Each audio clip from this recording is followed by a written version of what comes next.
پاکستان ایک بہت غریب ملک ہے جس میں 29% پاکستانی جو ہیں وہ غربت کی لکیر سے نیچے ہیں. آپ زبردستی لوگوں کو غریب کر رہے ہیں جب آپ اتنا زیادہ ٹیکس لے رہے ہیں. لیکن اگر یہ بجٹ اس ملک کا ہوتا نا جو ملک صحیح طریقے سے چل رہا ہوتا, تھوڑی بہت 19-20 کو چینج کرنا ہوتا تو ٹھیک تھا. لیکن جو وقت کی ضرورت ہے بجٹ اس کے مطابق نہیں. یہ budget tinkering on the ages کر رہا ہے, چھوٹے چھوٹے مطلب 19-20 کے فرق کر رہا ہے, جبکہ پاکستان کو اس وقت جو ہے ایک ریولوشنری تھنکنگ چاہیے. وہ یہ بجٹ فیل کر گیا. شبر زیدی صاحب ہماری طرف آئے تھے تو انہوں نے یہ کہا تھا کہ اگر ان کے ہاتھ میں چیزیں ہوں تو وہ ٹھیک کر دیں گے. میں شبر زیدی صاحب کی سے بحث میں نہیں پڑوں. بالکل میرے دوست ہیں, میرے بھائی ہیں, میں عزت کرتا ہوں, لیکن بحث میں نہیں پڑوں. جب آپ کراچی ہوں, کراچی سے تعلق رکھیں اور کراچی کے مسائل وہیں کے وہیں کھڑے ہوں, دو پارٹیاں میں سمجھتا ہوں کہ اصل ذمہ دار ہیں یا اصل گناہ گار کہہ لیجیے.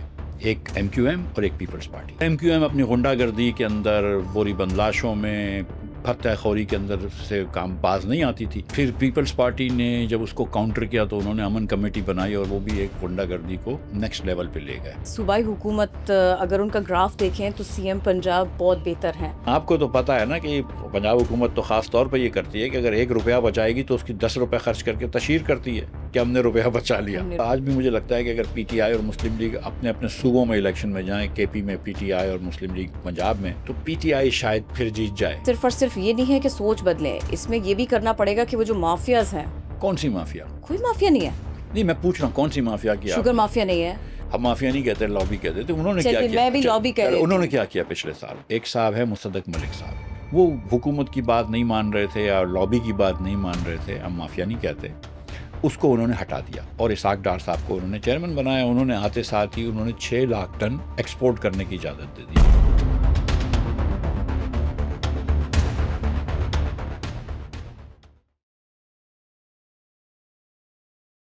السلام علیکم. آئی میڈیا کے ساتھ میں ہوں کرن آفتاب.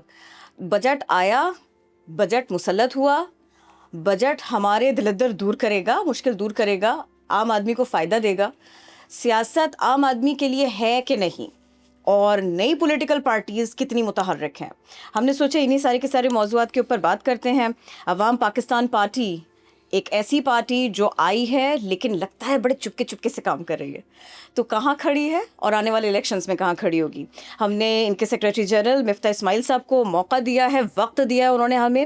سابق وزیر خزانہ بھی, آپ بہت شکریہ, آپ ہمارے ساتھ ہیں. السلام علیکم, کیسے ہیں آپ؟ میں اچھا ہوں, تھینک یو ویری مچ. وعلیکم السلام. مفتاح صاحب, چاہ تو ہم یہ رہے تھے کہ بجٹ پہ بات کریں, عام آدمی کے مسائل کے اوپر بات کریں, لیکن ہم نے یہ سوچا کہ کیوں نہ ہم پہلے زبان کی بات کریں, کراچی کی بات کریں. آپ کا تعلق کراچی سے, اور اردو آپ بولتے ہیں, اور ایسی بات آپ کرتے ہیں کہ جو دلوں کو لگتی ہے.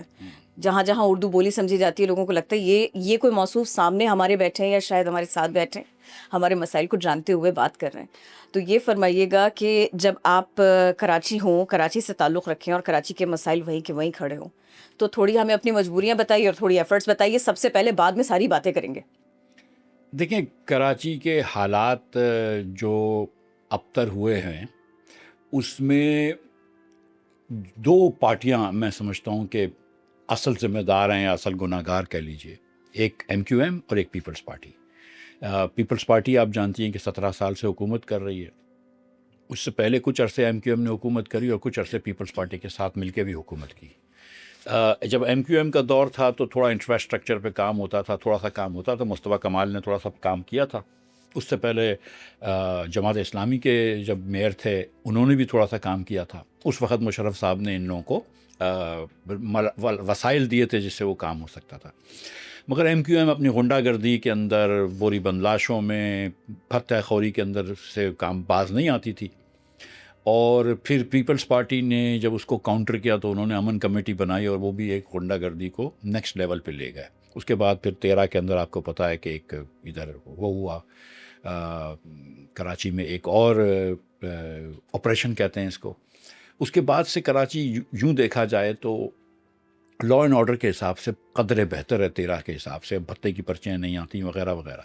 مگر کراچی میں نہ انفراسٹرکچر ڈیولپ ہوا ہے اور شہر کے اندر پانی نہیں آتا. اب مطلب یہ سب سے بڑا جو ہے نا, میں نے 2 الیکشن لڑے ہیں کراچی سے, بلدیہ سے بھی اور اس علاقے سے بھی, اور جو سب سے بڑا مسئلہ ہے پاکستان کا, کراچی کا, وہ پانی نہیں آتا.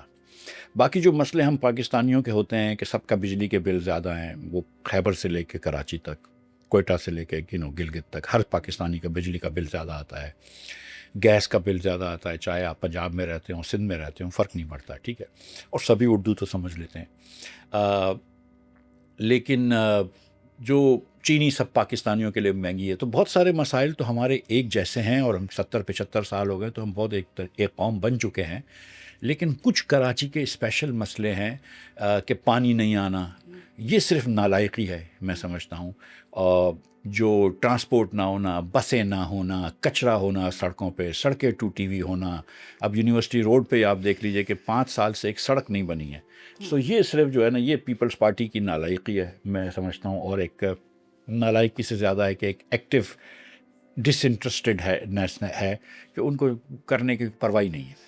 پورے پاکستان سے لوگ کراچی آئیں اور کراچی میں جاب اپرچونیٹیز شرنک ہوتی چلی جائیں، کم ہوتی چلی جائے، امپیکٹ واقعی پورے پاکستان پر آتا ہے۔ تو جب ہم کراچی کے انفراسٹرکچر کی اور یہاں پر بگڑتی ہوئی سیاسی اور معاشی صورتحال کے اس کے بگاڑ کی بات کرتے ہیں، ایم کیو ایم اور پیپلز پارٹی تو ہیں، لیکن پھر اس میں آپ کو مسلم لیگ نون کو بھی تو دیکھنا ہی ہوگا، مسلم لیگ نون کو براڈر اگر ایسپیکٹ میں نہیں دیکھیں۔ آپ دیکھیں، مسلم لیگ نون کو آپ بالکل مرید الزام ٹھہرا سکتی ہیں، ان دا سینس کہ انہوں نے کبھی سندھ کے اندر جو موٹر وے انہوں نے پنجاب میں بنائے وہ سندھ میں نہیں بنائے، ٹھیک ہے، کراچی حیدرآباد کا جو سپر ہائی وے تھا اس کا نام موٹر وے رکھنے سے وہ موٹر وے نہیں ہو جاتا، اس کی کوئی کوالٹی بھی نہیں ہے، نام حیدرآباد سکھر بنایا، یہ مسلم لیگ کو آپ مراد الزام ٹھہرا سکتے ہیں۔ لیکن 18ویں ترمیم کے بعد، جس میں ایم کیو ایم کی پہلی غلطی یہ تھی کہ جب انہوں نے ترمیم کو سائن کیا تھا تو ان کو یہ بھی کرنا چاہیے تھا کہ این ایف سی سے اگر صوبوں کو پیسے ملیں تو پی ایف سی سے وہ بھی گارنٹی ہونا چاہیے تھا کہ صوبے سے شہروں کو پیسے ملے، وہ ایم کیو ایم نے نہیں کیا۔ ایم کیو ایم نے تو مطلب ہمیشہ غلطیاں کی ہیں، کچھ دانستہ اور کچھ غیر دانستہ، اور پھر اس کے بعد جب 18ویں ترمیم آ گئی اور پیپلز پارٹی جیت رہی ہے تو اس کے بعد کوئی اور پارٹی، پی ٹی آئی بھی ادھر حکمرانی مطلب پاکستان میں حکمرانی کر چکی ہے، کراچی سے اس کے ایم این ایز تھے، لیکن وہ کچھ نہیں کر سکتے کیونکہ حکومت جو ہے وہ سندھ میں پیپلز پارٹی کی ہے۔ انہوں نے تو چکر بھی نہیں لگایا ایک، کنہوں نے؟ میں اگر بات کروں بطور وزیر اعظم عمران خان نے، وہ تو یہاں آتے بھی نہیں تھے، کراچی آتے بھی نہیں تھے، حالانکہ کراچی کے لوگ باہر نکلے بھی ان کے لیے۔ نہیں، عمران خان صاحب نے تو پچھلی مرتبہ جو الیکشن ہوئے جس میں ایم کیو ایم کو آپ نے ادھر سے 15 سیٹیں دی ہیں اور پیپلز پارٹی کو 7 سیٹیں دی ہیں، اس میں بھی شاید میرے خیال سے مسلم پی ٹی آئی جو ہے وہ 20 سیٹیں جیتا ہے، تو عمران خان کی کراچی کے اندر ایک سپورٹ بیس تو ہے۔ میں جو آج سیاست کراچی میں کرتا ہوں تو میں جانتا ہوں کہ کتنے ہمارے پاکستانی کراچی کے لوگ جو ہیں وہ عمران خان کی سپورٹ کرتے ہیں، لیکن عمران خان کو آپ کے پی میں ضرور مرید الزام ٹھہرا سکتے ہیں کہ انہوں نے کے پی میں وہ کام نہیں کیا جس کی وہ باتیں کرتے ہیں، یہ ضرور کہہ سکتے ہیں کہ پاکستان بھر میں وہ کام نہیں کیا جس کی وہ باتیں کرتے ہیں، بالکل صحیح بات ہے، لیکن کراچی میں ان کو آپ بلیم نہیں کر سکتے کیونکہ حکومت یہاں پہ پیپلز پارٹی کی ہے۔ جب تک کہ پیپلز پارٹی کی حکومت یہاں سے نہیں ہٹتی سندھ سے، تو کراچی کی ہم بات کرتے ہیں بہن، کیونکہ ہم کراچی میں بیٹھے ہیں اور کراچی ایک بڑا شہر ہے، میگا سٹی ہے، کیمرے ہیں یہاں پہ، ٹی وی اسٹیشن ہیں، مگر پورے سندھ کی حالت اتنی بری ہے۔ اور ہم جب یہ کہتے ہیں نا کہ کراچی میں نوکریاں کم ہیں تو یہ بات درست ہے، لیکن باقی دہی سندھ کے اندر تو ایک نوکری بھی نہیں ہے، وہاں پہ تو اگر حکومت کی نوکری کسی کو نہ ملے تو اس کو تو نوکری مل ہی نہیں سکتی۔ جو غربت ہم نے ساؤتھ پنجاب میں، بلوچستان میں، بالخصوص کچھ بلوچستان کے صوبوں میں اور سندھ کے اندر ہے، ویسی غربت تو کہیں پر بھی نہیں ہے۔ تو کراچی میں اللہ کی مہربانی سے آج بھی جو ہے وہ مطلب بھوکا مرنا جو ہے وہ ممکن نہیں ہے اگر آپ تھوڑی سی بھی وہ کر لیتے ہیں، لیکن دہی سندھ کا تو اس سے بھی برا حال کر دیا پیپلز پارٹی نے۔ اور جب عوام پاکستان پارٹی کنٹیسٹ کرے گی، الیکشن میں اترے گی، تو ان کے ٹاپ پرائرٹیز ظاہر ہے، دیکھیے پاکستان میں تو پورے پاکستان میں آپ لوگوں کی کوشش ہوگی کہ آپ لوگ اپنے امیدوار لے کر کے آئیں اور پراپر انداز میں جیسے ہوتا ہے الیکشن لڑے، تو یہ بتائیے کہ آپ کی پرائرٹیز بھی ایسے ہی ہوں گے، کراچی، لاہور اور پھر اس سے جڑے شہر، کچھ اس طرح سے آپ چیزیں چوک ڈاؤن کریں گے؟ اور اس کے ساتھ ساتھ مجھے یہ بھی بتائیے گا کہ جب بھی الیکشن آتے ہیں تو لوگ ٹوٹ کر بڑی پارٹیوں میں اور پرومیننٹ پارٹیز میں چلے جاتے ہیں، یا پرومیننٹ پارٹیز کے کچھ لوگ ٹوٹ کر کے نئی پارٹیز میں آتے ہیں، آپ لوگوں کی پالیسی کیا ہے؟ دونوں سوال بڑے اچھے ہیں۔ دیکھیں میں آپ کو بتاؤں، پہلے جو ہے نا کہ ہماری یہ سوچ ہے کہ کوئی بھی شخص اسلام آباد میں بیٹھ کے پورے پاکستان کو اچھا نہیں چلا سکتا، کوئی شخص، کوئی بیوروکریٹ ایک لاہور میں بیٹھ کے پورے پنجاب کی 2 لاکھ اسکولوں کو اچھا نہیں چلا سکتا، اٹک سے لے کے رحیم یار خان تک، یا کوئی شخص کراچی میں بیٹھ کے گوٹکی سے لے کے کراچی تک کی ساری ہزاروں اسکولیں جو ہیں 50-60 ہزار اسکولیں اس کو نہیں چلا سکتا۔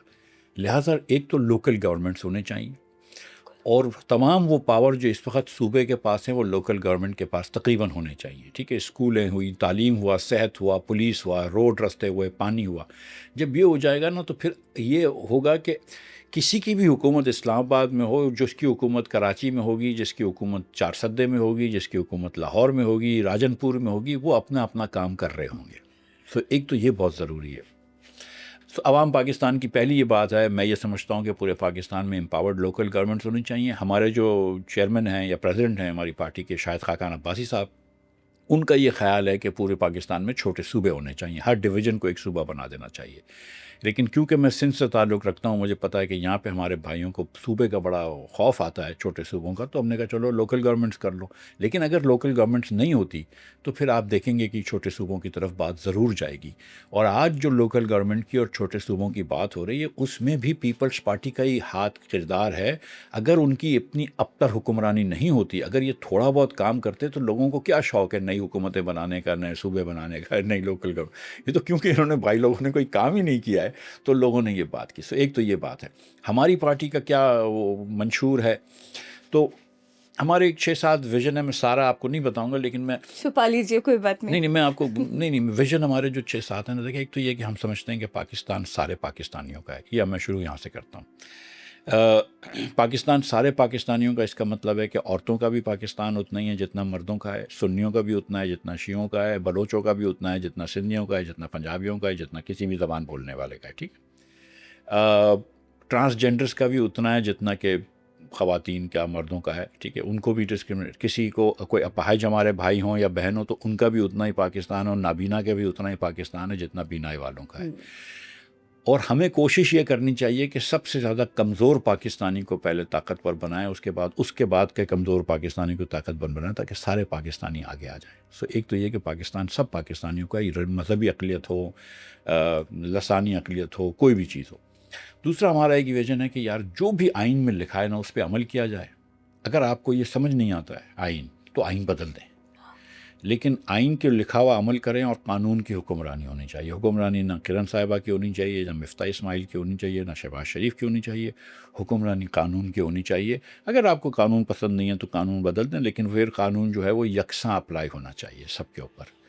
سو ایک ہمارا ویژن اور بھی ہے کہ ہم اپنی جو میجر کریں گے, وہ یہ نہیں دیکھیں گے کہ پاکستان کی نیشنل انکم کیسی بڑھ رہی ہے, وہ تو ضرور دیکھیں گے, لیکن ہم ساتھ ساتھ یہ بھی دیکھیں گے کہ پاکستان کی جب آمدن بڑھتی ہے تو سارے پاکستانی اوپر جاتے ہیں. غریب بھی اوپر جاتا ہے, امیر بھی اوپر جاتا ہے, سب لوگ اوپر جاتے ہیں. یہ 3-4-5 بیسک وہ ہیں. پرائیویٹائزیشن کے اندر ہم لوگ بلیو کرتے ہیں, سوشل جسٹس میں بلیو کرتے ہیں. میں سمجھتا ہوں کہ حکومت کا دائرہ کار بہت چھوٹا کر دینا چاہیے. جتنی حکومت کی کمپنیاں ہیں سب بیچ دینی چاہیے, اور نجی شعبے میں وہ زیادہ اچھی چل سکتی ہیں, چاہے وہ پی ایس او ہو یا سوئی گیس ہو یا ڈسکوز ہوں, ڈسٹریبیوشن, بجلی کی ڈسٹریبیوشن کمپنی. اس سے کاسٹ بھی کم ہو جائے گی. یہ بڑی سمپل سی چیزیں ہیں, لیکن ہم یہ سمجھتے ہیں کہ 20 سال سے پاکستان پیچھے جا رہا ہے.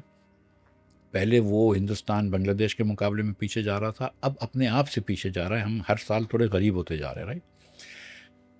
تو یہ کسی ایک فرد واحد کا قصور نہیں ہے کہ میاں شہباز شریف صاحب نے پاکستان کو خراب کر دیا, یا عمران خان صاحب نے خراب کر دیا, یا محمد نواز شریف نے خراب کر دیا, یا آصف زرداری صاحب نے خراب کر دیا. یہ کسی کا الزام نہیں دیتے. ہم یہ کہتے ہیں کہ یار پاکستانی جو سسٹم ہے, جس طرح ہم حکمرانی کرتے ہیں, وہ سسٹم جو ہے وہ خراب ہو گیا ہے, لہٰذا ہم جو ہے وہ غریب سے غریب تر ہو رہے ہیں. اور جب تک ہم یہ پوری حکومت کی کائے نہیں پلٹتے, حکمرانی کو نہیں چینج کرتے, چھوٹی نہیں کر دیتے, نئے صوبے یا چھوٹی لوکل گورنمنٹس نہیں بناتے, ٹیکس کو کم نہیں کر دیتے, حکومت کے اخراجات کو کم نہیں کر دیتے, اور خاص طور پر جو نمبر 1 چیز ہے کہ بچوں کو تعلیم نہیں دیتے, پاکستان آگے نہیں جائے گا. تو ہم کو یہ سمجھتے ہیں کہ یہ کرنا ضروری ہے. تو کیا میں یہ سمجھوں کہ یہی وہ تجاویز رہیں کہ جو آپ کو اپنا رستہ تھوڑا بدلنا پڑا, ایک پارٹی آپ لوگوں کو تشکیل دینی پڑی اور آپ کو اپنی پچھلی پارٹی سے نکلنا پڑا؟ تھوڑا الگ الگ ہے میرا اور شاہد صاحب کا جس میں تجربہ اور سوچ.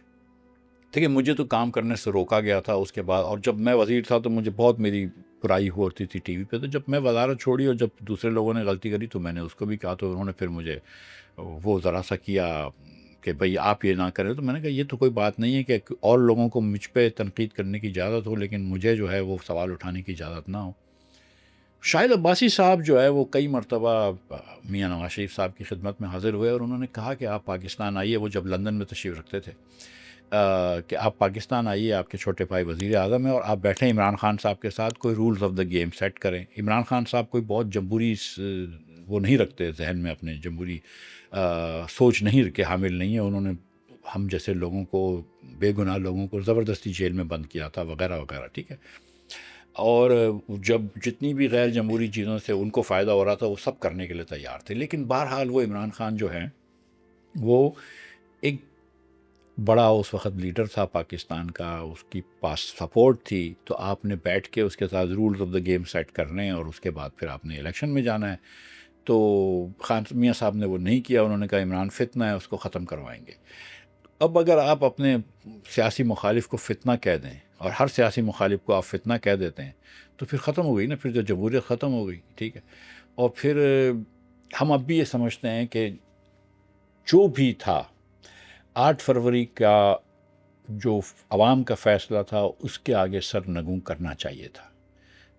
وہ نہیں کیا, وہ جس کی نقصان پاکستان کو ہوا ہے. میں یہ سمجھتا ہوں کہ اس میں عمران خان صاحب کی بہت غلطیاں ہیں. یہاں تک بات پہنچانے تک 9 مئی جو انہوں نے کروایا وغیرہ وغیرہ, یہ ساری باتیں ٹھیک ہیں.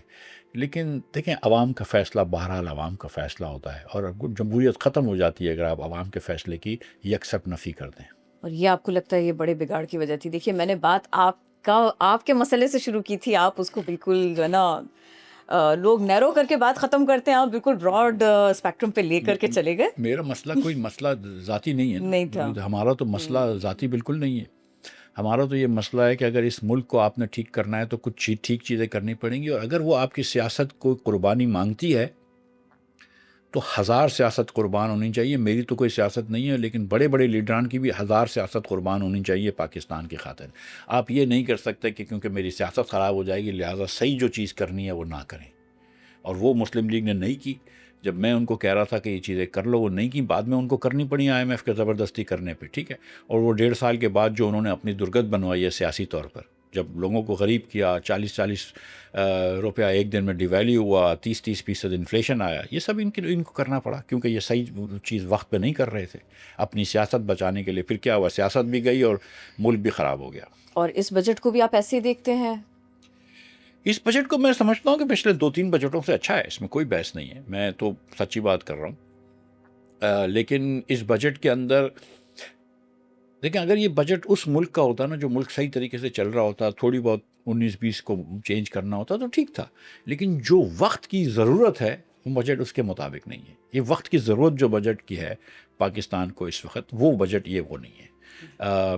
یہ budget tinkering on the ages کر رہا ہے, چھوٹے چھوٹے مطلب 19-20 کے فرق کر رہا ہے, جبکہ پاکستان کو اس وقت جو ہے ایک ریولوشنری تھنکنگ چاہیے, وہ یہ بجٹ فیل کر گیا. اور اگر کچھ ریولوشنری تھنکنگ کی بات ہے, کچھ ایسے انقلابی اقدامات کی بات ہے, تو چلیے تھوڑی سی دیر کے لیے نا ہمارے دیکھنے والوں کو سمجھائیے. آج آپ کے ہاتھ میں قلم دان ہو فنانس کا, تو آپ فوری طور پر کون سی 2-3 کام ایسے کریں گے جس سے واقعی امپیکٹ آئے؟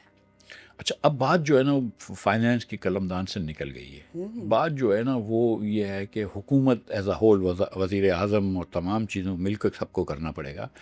دیکھیں 2-3 چیزیں میں تو یہ بڑے عرصے سے اس چیز کا داعی ہوں کہ NFC ایوارڈ کرنا پڑے گا. انہوں نے اس کا کچھ پہل تو کی ہے لیکن NFC ایوارڈ کو ریجیکٹ کرنا پڑے گا. میں یہ سمجھتا ہوں کہ حکومت کے بجٹنگ کا پروسیس الٹا کرنا پڑے گا. حکومت اس طرح بجٹ کرتی ہے کہ بھائی ہمارے یہ اخراجات ہیں, اس میں ہم اتنی بڑھوتی لائیں گے. اب IMF کہہ تو ہمارے مطلب 20,000 ارب روپے ہم نے پچھلے سال خرچ کیا, ہم نے 4,000 ارب روپے اور خرچ کریں گے تو ہم کو 24,000 ارب کی ضرورت ہے. IMF کے پاس گیا, IMF نے کہا نہیں بھائی 7,000 ارب سے زیادہ آپ خسارہ نہیں کر سکتے. تو آپ نے کہا چلو IMF کہہ رہا ہے خسارہ 7,000 سے کر سکتے ہیں, تو 7,000 ارب روپے ہم قرض لے لیں گے. اب 24,000 کی ضرورت تھی, 7,000 قرض لے رہے ہیں, تو 17,000 ارب روپے ہم کو ٹیکس لینا ہے پاکستانیوں سے. اب پاکستانی مر رہے ہوں زندہ ہوں ان کو کوئی فرق نہیں پڑتا, آپ نے 17,000 لے لینا ہے, 35% آپ نے سیلری سے لے لینا ہے. ایکسپورٹرز جو ایکسپورٹ کر رہے ہیں ان کے پاس سپر ٹیکس لینا ہے, جو مرضی آپ نے, بچوں کے دودھ پہ آپ نے ٹیکس لگا دیا, پینسلوں پہ لگا دیا, صابن پہ لگا دیا, کوئی چیز نہیں چھوڑی آپ نے, کیونکہ آپ کو 17,000 ارب کرنا ہے. یہ دماغ جو ہے نا اس کو ہم کو سوچ کو بدلنا ہوگا اور ہم کو بولنا پڑے گا نہیں الٹا چلو. ہم یہ سوچتے ہیں کہ یار ہم کسی بھی آدمی سے 15 سے 20% اس کی سیلری کا ٹیکس نہیں لیں گے کیونکہ اس کو ہم کوئی خدمات نہیں دے رہے اس کے سامنے. اس کو نہ ہم سیکیورٹی دے رہے ہیں، نہ بجلی دے رہے ہیں، نہ گیس دے رہے ہیں، نہ پانی دے رہے ہیں، نہ روڈ دے رہے ہیں، کیا دے رہے ہیں؟ تو پھر اس کو 15 سے 20% سے زیادہ نہیں لیتے. ہم بزنسز سے 25% سے زیادہ ٹیکس نہیں لیں گے. ہم پیٹرول پہ 50 روپے سے زیادہ ٹیکس نہیں لیں گے یا 60 روپے سے زیادہ. اور ہم سب ملا کر یہ جو ہوتا ہے تو ہم کو ملتے ہیں لیس سے کہ 13,000 ارب روپے. ٹھیک، 13,000 ارب اگر ہم کو ملتے ہیں تو ہم 13,000 ارب میں گزارا کریں گے. ہم جس طرح میں اور آپ اپنے گھر کا بجٹ بناتے ہیں نا کہ میری آمدن اتنی ہے، میری آمدن 4 لاکھ روپے ہے، اب میں 4 لاکھ روپے کے اندر اپنے گھر کا خرچ چلاؤں گا تو میں بجلی کا بل بھی اس میں دوں گا، بچوں کا فیس بھی دوں گا، کرایہ بھی دوں گا، وغیرہ وغیرہ. اسی طرح حکومت کو بھی سوچنا چاہیے کہ ہماری آمدن اتنی ہے، آپ زبردستی لوگوں کو غریب کر رہے ہیں جب آپ اتنا زیادہ ٹیکس لے رہے ہیں. تو ہم کو سوچ بدلنی پڑے گی اپنی حکمرانی کی اور اپنے بجٹنگ کی. وہ جب تک نہیں کریں گے، اور یہ صرف فائنانس منسٹر کے بس کی بات نہیں ہے، وزیر اعظم کی بھی اس میں وہ ہونی چاہیے. اور اس میں صرف اور صرف یہ نہیں ہے کہ سوچ بدلیں، اس میں یہ بھی کرنا پڑے گا کہ وہ جو مافیاز ہیں ان کو بھی لگام ڈالنی پڑے گی، جو کہ کوئی بھی نہیں کر پاتا. باتیں سب کرتے ہیں، کوئی کر پاتا ہے؟ کون سی مافیا؟ کوئی مافیا نہیں ہے. نہیں، میں پوچھ رہا ہوں کون سی مافیا کی؟ شوگر مافیا نہیں ہے، فارماسیوٹیکل بالکل صحیح کام کر رہے ہیں. میں خدا نہ خواستہ یہ کہہ سارے لوگ سب کچھ صحیح کر رہے ہیں جی. عوام مافیا، مفتاح صاحب عوام مافیا مان لیا میں نے. ٹھیک ہے، نہیں، میں آپ سے صرف پوچھ رہا تھا کہ کس مافیا کی آپ نشاندہی کر رہے ہیں، کیونکہ چینی کی مافیا کی جو آپ بات کر رہی ہیں، چینی کی لابی کی جو آپ بات کر رہے ہیں، ہم مافیا نہیں کہتے، لابی کہتے تھے. انہوں نے کیا کیا؟ میں بھی لابی کہہ رہی ہوں. انہوں نے کیا کیا پچھلے سال؟ انہوں نے یہ کیا کہ پچھلے سال انہوں نے، ایک صاحب ہے مصدق ملک صاحب، وہ وزیر تھے اور وہ چیئرمین تھے ایک کمیٹی کے جو کہ چینی کی برآمد اور چینی کی قیمت کو اوپر مانیٹرنگ کر رہی تھی. وہ حکومت کی بات نہیں مان رہے تھے یا لابی کی بات نہیں مان رہے تھے، ہم مافیا نہیں کہتے. اس کو انہوں نے ہٹا دیا اور اسحاق ڈار صاحب کو انہوں نے چیئرمین بنایا. انہوں نے آتے ساتھ ہی انہوں نے 6 لاکھ ٹن ایکسپورٹ کرنے کی اجازت دے دی، برآمد کرنے کی اجازت. وہ 6 لاکھ ٹن ایکسپورٹ ہو گیا. چینی کی قیمت 50 روپے سے بڑھ گئی. ٹھیک ہے، تو جتنی مرتبہ آپ نے، یہ جو میرے بھائی کھڑے ہیں یہاں پہ، انہوں نے جس نے بھی چینی خریدی ہے 50 روپے پر کلو آپ نے زیادہ دیا. کیونکہ پاکستان میں 6 لاکھ ٹن بکتی ہے مہینے کی، تو اس کا مطلب ہے کہ 30 ارب روپیہ ہر مہینے چینی کے مل مالکان کو زیادہ ملا. ہر مہینے 30 ارب روپیہ ایک سال تک.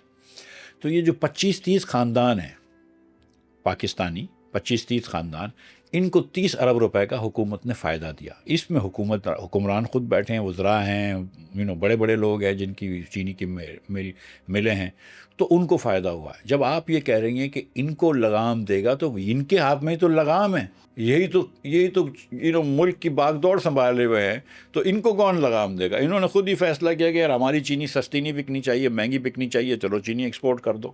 تو اسی طرح میری بہن جو ریئل اسٹیٹ والے ہیں، وہ بھی بڑے پاورفل لوگ ہیں، زمینیں ان کے پاس ہیں، زمینیں دیتے بھی ہیں لوگوں کو، فری میں بھی زمین دیتے ہیں، سستی قسطوں پہ بھی دیتے ہیں، مہنگی قسطوں پہ بھی دیتے ہیں، اور اتنی بےایمانی کرتے ہیں ریئل اسٹیٹ کے اندر کہ ایسے ریئل اسٹیٹ والے ہیں کہ جن کے پاس 500 کنال زمین ہے، یعنی کہ 500 پلاٹ بیچ سکتے ہیں، اور 2000 پلاٹ بیچ دیے. تو کوئی پوچھنے والا ہی نہیں ہے کہ یار تمہارے پاس زمین اتنی نہیں ہے تو اتنی تم نے بیچ دی ہے. اور وہ بیچارے جو انہوں نے پیسے بھرے ہوئے ہیں 20-20 ہزار یا 20-20 لاکھ، وہ دھکے کھا رہے ہیں کہ یار ہم کو ہماری فائلوں کو زمین کر کے دو. وہ ہے ہی نہیں، کیونکہ پیچھے زمین ہی نہیں ہے. تو یہاں پہ ہم کو بہت ساری جو ہے وہ لابیوں کو یا مافیا کو، جس کو بھی آپ جو بھی کہتے ہیں، ان کو لگام دینی پڑے گی. لیکن پہلے حکومت کے اندر وہ لوگ تو آئیں کہ جو اس مافیا سے منسلک نہ ہوں. اور یہ کہ حکومت اپنے خرچے تو ویسے ہی چھوڑ دیجیے، کم نہیں کرے گی. ایسے بھی اور ویسے بھی یہ بھی مسائل ہیں. جو منصب پہ بیٹھے ہیں انہوں نے بڑے فیصلے بھی نہیں کرنے، اور انہوں نے اپنے آپ کو تھوڑا سا ہلکا بھی نہیں کرنا، ان کو بھی اپنے خرچے کم نہیں کرنے. یہ بھی ایک مسئلہ ہے، اور یہ بھی میرے پیسے اور میری جیب سے اور ایک عام آدمی کی جیب سے جانے والی چیز ہے. بالکل. دیکھیں آپ، مثال کے طور پر پچھلے سال حکومت نے کہا تھا کہ ہم کو، وفاق کی میں بات کر رہا ہوں، صوبوں کا تو اس سے بھی برا حال ہے، لیکن میں وفاق کی بات کر رہا ہوں، کہ وفاق نے ہمیں کہا تھا کہ ہمارا سالانہ خرچہ 970 ارب روپے کا ہوگا. پورا سال ہم جب حکومت چلائیں گے تو اس کا 970 ارب روپے خرچہ ہوگا. جب فروری آیا اور جب جنگ ہوئی تو شہباز شریف صاحب نے 3 ایک کے بعد دیگر تقریر کی، ٹھیک ہے، اور انہوں نے کہا کہ ہم آسٹیرٹی لائیں گے، اور 5 مہینے آسٹیرٹی رہی. انہوں نے کہا کہ آدھی گاڑیاں ہم روک دیں گے، 60% پیٹرول کم کر دیں گے، ٹریول نہیں ہوگا، یہ ہوگا، تنخواہیں روکنی، پتہ نہیں کیا کیا کیا۔ جب اتنی ساری چیزیں کر لیں اور انہوں نے کہا کہ عوام کے دل کا بوجھ میرے پہ ہے، عوام کے دل کا درد میرے سینے پہ بوجھ کی طرح ہے، میرے سینے پہ پتھر رکھ کے میں پیٹرول کی قیمت بڑھا رہا ہوں۔ خیر انہوں نے پتھر رکھ لیا، قیمت بڑھا دی، لیکن جب ان کی آسٹیرٹی ہم نے دیکھی نا سارے سال کی، تو آپ سمجھ رہے ہوں گے کہ 970 ارب روپے کا جو بل تھا اس میں سے کچھ 10-20 ارب روپے بچا لیے ہوں گے۔ آپ غلط سمجھ رہی ہوں گی، کیونکہ ان کا جو سال میں آخر میں جو بل آیا تو پتہ چلی کہ وہ 970 کی جگہ 1020 ارب روپیہ خرچ کر دیا، یعنی کہ اس آسٹیرٹی کے باوجود 50 ارب روپے اور خرچ کر دیا۔ تو کس چیز کی آسٹیرٹی کی؟ اور آج تک حکومت نے نہیں بتایا ہم کو کہ آسٹیرٹی سے پیسے کتنے بچے، ورنہ آپ کو تو پتہ ہے نا کہ پنجاب حکومت تو خاص طور پہ یہ کرتی ہے کہ اگر 1 روپیہ بچائے گی تو اس کی 10 روپے خرچ کر کے تشہیر کرتی ہے کہ ہم نے روپیہ بچا لیا۔ ہم نے روپیہ بچا لیا۔ باوجود اس کے یہ کہا جاتا ہے کہ صوبائی حکومت اگر ان کا گراف دیکھیں تو سی ایم پنجاب بہت بہتر ہیں دوسرے صوبوں کی نسبت، دوسرے وہ بھی نہیں کرتے۔ آپ کو بھی لگتا ہے یہ ایسا؟ بات میرے خیال سے دیکھیں، سندھ کے اندر 2 مختلف ووٹنگ بلاکس ہیں۔ کراچی میں تو اوبویسلی پیپلز پارٹی کا کوئی ووٹ نہیں ہے، دہی سندھ کے اندر پیپلز پارٹی کا نیٹ ورک ہے، اس کی وجہ سے کچھ ووٹ لیتے ہیں، کچھ پیار ہے، کچھ خوف ہے، دونوں چیزیں چل رہی ہوتی ہیں ساتھ ساتھ، کچھ پیٹرنیج ہے وغیرہ وغیرہ۔ لیکن یہ کہ اگر ان کا نیٹ ورک نہ ہو تو 6 مہینے بعد مجھے لگتا ہے کہ بہت مشکل ہو جائے گا دہی سندھ سے ان کو ووٹ لینے کے لیے، اور اس بار بھی مجھے لگتا ہے آئندہ بھی مشکل ہوگی۔ لیکن یہ کہنا تو آئی تھنک کہ صحیح ہوگا میرے خیال سے، بلوچستان کے اندر تو اب ہم کس قسم کی جمہوریت ہے ہم بات ہی نہیں کرتے، تو لیکن یہ میرے خیال سے کہنا غلط ہوگا۔ آج بھی مجھے لگتا ہے کہ اگر پی ٹی آئی اور مسلم لیگ اپنے اپنے صوبوں میں الیکشن میں جائیں، کے پی میں پی ٹی آئی اور مسلم لیگ پنجاب میں، تو پی ٹی آئی شاید پھر جیت جائے الیکشن، چاہے وہ کام کیا ہو یا نہیں کیا، اور نہیں کیا پی ٹی آئی نے کوئی کام کے پی میں، باتیں صرف کرتے ہیں وہ لوگ، لیکن اس وقت جو ہے وہ پی ٹی آئی کا ووٹر اس کے لیے ایکسپیکٹ بھی نہیں کر رہا کہ وہ کام کرے گا۔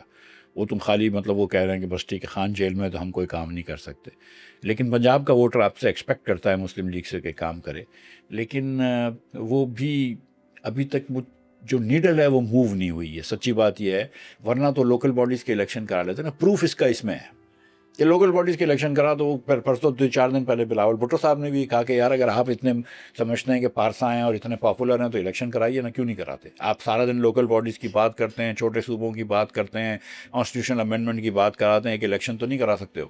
سو یہ مسئلہ بھی ہے۔ کروڑوں کا شہر ہے اور یہ کہتے ہیں کہ جی 1 لاکھ لوگ روزانہ بس میں سفر کر رہے ہیں، پنک اسکوٹیز ہیں، اور یہ سب کچھ جو ہے نا مسائل کا تدارک اس کے اندر ہے۔ شرجیل انعام میمن صاحب کی اسٹیٹمنٹ ہے، انہوں نے بہت خوش ہو کے بتایا۔ ساتھ کے ساتھ انہوں نے یہ بھی کہا کہ سندھ میں جو میڈیکل کا انتظام ہے، جو ہاسپٹلس ہیں وہ مثالی ہیں۔ ویسے یہ تو آپ مانیں گے، ہاسپٹلس تو بہت بہتر ہیں، سسٹم تو بہت بہتر ہے دوسرے صوبوں کی نسبت۔ سسٹم تو ورڈ نہ استعمال کریں۔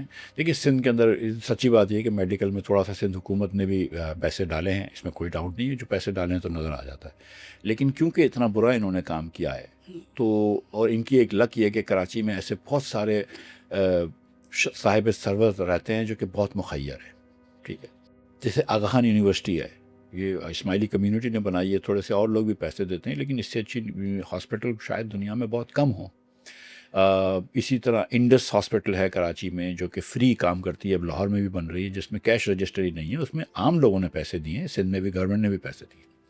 جنا پوسٹ گریجویٹ ہے، سول ہاسپٹل ہے، اس کے اندر بھی آپ دیکھیں کہ کتنے پرائیویٹ سیکٹر کے لوگوں نے کراچی کے اندر، کراچی کے جو لوگ ہیں انہوں نے سیریس چیریٹی کی ہوئی ہے اور بڑے بڑے وارڈز بنائے ہوئے ہیں، کھانا فری دیتے ہیں، پتہ نہیں کیا کیا کرتے ہیں۔ سو سندھ حکومت نے بھی تھوڑا سا کام کیا، لیکن اس میں بہت زیادہ کام جو ہے وہ پرائیویٹ سیکٹر کے ڈونیشنز میں بھی ہوا ہے، یہ بات تو ہے۔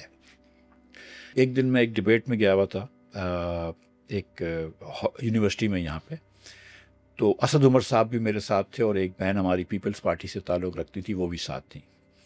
تو انہوں نے کچھ پیپلز پارٹی کی تعریف کی کہ انہوں نے پیپلز پارٹی نے بہت کام کیا اور پی ٹی آئی کی برائی کی وغیرہ وغیرہ۔